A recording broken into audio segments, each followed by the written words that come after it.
പിണറായി മന്ത്രിസഭയ്ക്ക് പിണറായി മാപ്പ് സഭ എന്നു പേരുമാറ്റുന്നത് ഇന്നത്തെ സാഹചര്യത്തിൽ ഉചിതമാകുമെന്ന് കരുതുന്നു.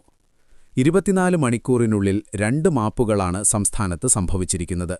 ആദ്യത്തേത് മുഖ്യമന്ത്രി പിണറായി വിജയന്റെ മാപ്പ്, തൊട്ടുപിറകെ മന്ത്രി ഗണേഷ് കുമാറിന്റെ മാപ്പ്.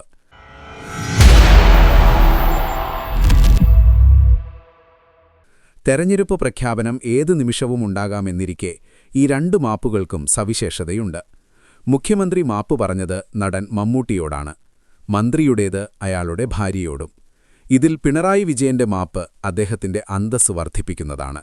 ഗണേശന്റെ മാപ്പ് അയാളുടെ കാപട്യത്തിന്റെ തെളിവും. പിണറായി വിജയൻ ഇന്നുവരെ ഒരാളോടും മാപ്പ് പറഞ്ഞതായി കേട്ടിട്ടില്ല. അങ്ങനെയൊരു വാക്ക് അദ്ദേഹത്തിന്റെ നിഘണ്ടുവിലുള്ളതായി ഇപ്പോഴാണ് ലോകമറിഞ്ഞത്. മമ്മൂട്ടിയോട് പിണറായി മാപ്പ് പറഞ്ഞത് CPM അണികളിൽ വലിയൊരു വിഭാഗത്തിന് ദഹിച്ചിട്ടില്ല. അവർ സമൂഹമാധ്യമത്തിൽ കലമ്പൽ കൂട്ടുന്നുണ്ട്. പൊതുമധ്യത്തിൽ പാർട്ടി സെക്രട്ടറിയുടെ അന്തസ്സിനെ അപമാനിച്ച മുഹമ്മദ് കുട്ടിയോട് വിശാലമനസ്കനായ ആശാൻ ക്ഷമ ചോദിച്ചിരിക്കുന്നു എന്നു തുടങ്ങിയ പരിഹാസ പോസ്റ്റുകൾ പാർട്ടിക്കാർ ഇടുകയും അതിന് അനുകൂലവും പ്രതികൂലവുമായ കമന്റുകൾ വന്നുകൊണ്ടിരിക്കുകയും ചെയ്യുന്നു. വയനാട് ടൗൺഷിപ്പ് സന്ദർശനത്തിനിടയിൽ CPM ജില്ലാ സെക്രട്ടറി K റഫീഖിനോട് മമ്മൂട്ടി അപമര്യാദയായി പെരുമാറി എന്ന ആരോപണത്തെ തുടർന്നാണ് CPMന്റെ സൈബർ പോരാളികൾ നടനെതിരെ തിരിഞ്ഞത്. സമൂഹമാധ്യമങ്ങളിൽ മമ്മൂട്ടിയെ കടന്നാക്രമിക്കാൻ ദീർഘകാല പാർട്ടി അംഗത്വമുള്ള ഉത്തരവാദപ്പെട്ട പ്രവർത്തകരുമുണ്ടായിരുന്നു. T സിദ്ദിഖിനെ വയനാട് ടൗൺഷിപ്പ് ഉദ്ഘാടനവേളയിൽ കൂവി വിളിച്ചപ്പോൾ അത് നിർത്താൻ ആവശ്യപ്പെടാതിരുന്ന മുഖ്യമന്ത്രിയും സദസ്സിലുള്ള അധ്യക്ഷനടക്കം മന്ത്രിമാരും LDF നേതാക്കളും മമ്മൂട്ടിക്കെതിരെ സൈബർ സഖാക്കൾ ഉറഞ്ഞുതുള്ളിയപ്പോഴും അതേ നിസ്സംഗതയാണ് തുടർന്നത്. ഇടപെടേണ്ട സന്ദർഭത്തിൽ ആരും ഇടപെട്ടില്ല. അതൊടുവിൽ മുഖ്യമന്ത്രിയുടെ മാപ്പിൽ കലാശിക്കുകയും ചെയ്തു. സെലിബ്രിറ്റി പരിവേഷമൊന്നും കൂടാതെ വയനാട് ടൗൺഷിപ്പ് കാണാനെത്തിയ മമ്മൂട്ടിക്ക് അകമ്പടി പോയി വഴി ക്ലിയർ ചെയ്തു കൊടുക്കേണ്ട ജോലി CPM ജില്ലാ സെക്രട്ടറിയുടേതല്ല. മമ്മൂട്ടിക്കൊപ്പം നടന്ന് ആളാകേണ്ട ആവശ്യം യഥാർത്ഥത്തിൽ റഫീഖിനില്ല. അദ്ദേഹം പാർട്ടിക്കകത്തും പുറത്തും സ്വീകാര്യനായ പൊതുപ്രവർത്തകനാണ്. പക്ഷേ ഒരു നിമിഷത്തിൽ അദ്ദേഹത്തിന് പാളിപ്പോയി. റഫീഖ് കൂടെ നടക്കുന്നത് ബുദ്ധിമുട്ടാണെങ്കിൽ മമ്മൂട്ടിക്കത് അദ്ദേഹത്തിന്റെ ചെവിട്ടിൽ രഹസ്യമായി പറയാമായിരുന്നു. അല്ലെങ്കിൽ കൂടെയുള്ള ആരോടെങ്കിലും പറഞ്ഞ് റഫീഖിനെ പിന്തിരിപ്പിക്കാമായിരുന്നു. അതിനു പകരം നിങ്ങൾ എന്റെ കൂടെ ഇങ്ങനെ നടക്കേണ്ട, ഞാൻ നിങ്ങൾ വിളിച്ചിട്ട് വന്നതാണെന്ന് ആളുകൾ കരുതുമെന്ന് ചുറ്റുപാടുള്ളവർ കേൾക്കെ പറയുകയാണ് മമ്മൂട്ടി ചെയ്തത്.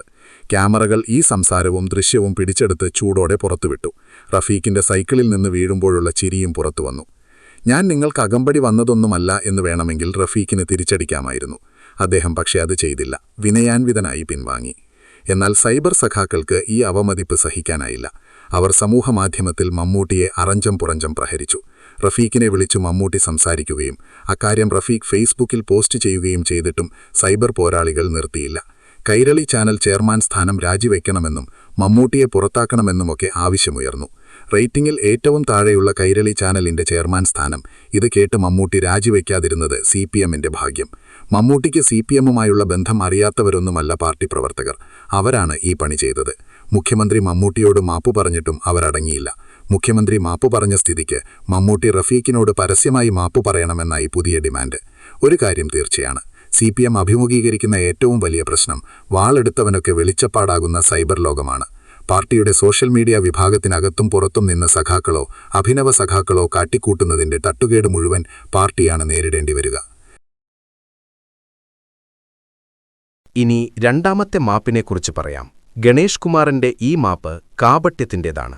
അതിൽ തെല്ലും ആത്മാർത്ഥത പ്രതീക്ഷിക്കണ്ട. അയാൾ ഫോണിൽ വിളിച്ച് മാപ്പു പറഞ്ഞതോടെ എല്ലാം മറക്കാനും പൊറുക്കാനും ഭാര്യ തയ്യാറായത് അവരുടെ ദൗർബല്യത്തിന്റെ തെളിവ്.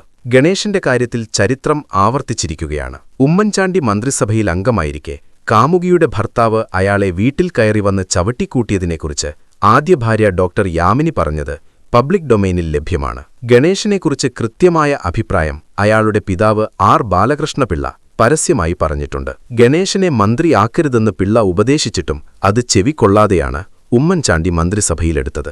അത് ഉമ്മൻചാണ്ടിക്ക് അദ്ദേഹത്തിന്റെ ജീവിതത്തിലെ ഏറ്റവും വലിയ ആഘാതമായി. വഴിവിട്ട ജീവിതം നയിക്കുന്നയാളാണ് ഗണേശ്. അത് അയാൾ തന്നെ പറഞ്ഞിട്ടുണ്ട്. അഴിമതിയില്ല എന്ന ഒരൊറ്റ കാര്യം കൊണ്ട് തന്റെ നെറികേടുകളും അസാൻമാർഗിക പ്രവൃത്തികളും പൊതുസമൂഹം സഹിക്കണമെന്നാണ് അയാളുടെ പക്ഷം. ഗണേശനെപ്പോലുള്ള പെണ്ണുപിടിയന്മാർ നമ്മുടെ സമൂഹത്തിൽ വേറെയുമുണ്ടാകാം. പെണ്ണുപിടി അവരൊരു അലങ്കാരമായി കൊണ്ടു നടക്കുന്നുമുണ്ടാകാം. എന്നാൽ അത്തരക്കാർ പൊതുപ്രവർത്തകനായോ മന്ത്രിയായോ ഉണ്ടാകാൻ പാടില്ല.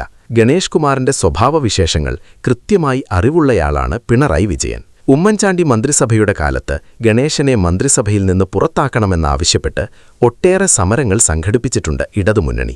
വി.എസ്. അച്യുതാനന്ദനും പിണറായി വിജയനും ശ്രീമതി ടീച്ചറുമൊക്കെ അന്ന് ഗണേശനെക്കുറിച്ച് പറഞ്ഞ കാര്യങ്ങൾക്ക് ഇപ്പോഴും ഒരു മാറ്റവും ഉണ്ടായിട്ടില്ല. പൊതുജനാഭിപ്രായം പരിഗണിച്ച് ഒടുവിൽ ഗണേശനെ മന്ത്രിസഭയിൽ നിന്ന് പുറന്തള്ളാൻ ഉമ്മൻചാണ്ടി തയ്യാറായി. ഇതുപോലെയുള്ള ഒരുത്തനെ തന്റെ മന്ത്രിസഭയിൽ കയറ്റി തലയിൽ വെക്കേണ്ട ഗതികേട് പിണറായി വിജയനില്ല. കാരണം 99 അംഗങ്ങളുടെ പിന്തുണയോടെ അധികാരത്തിൽ വന്ന സർക്കാരാണ് പിണറായിയുടേത്.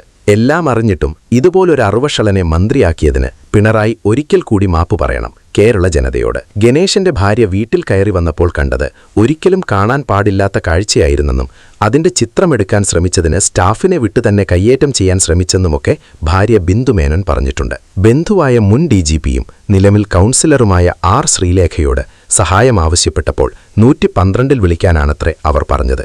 നല്ല ബെസ്റ്റ് കൗൺസിലർ, ബെസ്റ്റ് IPSകാരി. ഒടുവിൽ 112 വിളിച്ചപ്പോൾ വന്ന പോലീസ് മന്ത്രിക്ക് സല്യൂട്ടടിച്ച് സ്ഥലം വിടുകയാണുണ്ടായത്. ഇതാണോ പിണറായി വിജയൻ ഉറപ്പു നൽകിയ സ്ത്രീ സുരക്ഷ? Love you to moon and back എന്ന ആലേഖനം ചെയ്ത കപ്പിൽ കാപ്പി കുടിച്ചിട്ടൊന്നും കാര്യമില്ല. 112 വിളിക്കുന്നത് വട്ടുള്ളവരാണെന്നും തനിക്ക് 5000 കാമുകിമാരുണ്ടെന്നും തന്റെ വ്യക്തിജീവിതം ആരും നോക്കണ്ടെന്നുമൊക്കെ ഗണേഷ് കുമാർ നടത്തിയ വെല്ലുവിളി പിണറായി കേൾക്കാതിരിക്കില്ല. ഇതുപോലൊരുത്തനെ കൂടെ നിർത്തണോ എന്ന് അദ്ദേഹം ചിന്തിക്കട്ടെ. ഇത്തവണ കൂടുതൽ ഭൂരിപക്ഷം പത്തനാപുരത്ത് നിന്ന് ഗണേഷ് പ്രതീക്ഷിക്കുന്ന സ്ഥിതിക്ക് ഒരു നിർദ്ദേശം കൂടി മുന്നോട്ട് വയ്ക്കാനുണ്ട്. ഇത്തവണത്തെ മത്സരം ഗണേശനും രാഹുൽ മാങ്കൂട്ടത്തിലും തമ്മിലാകട്ടെ.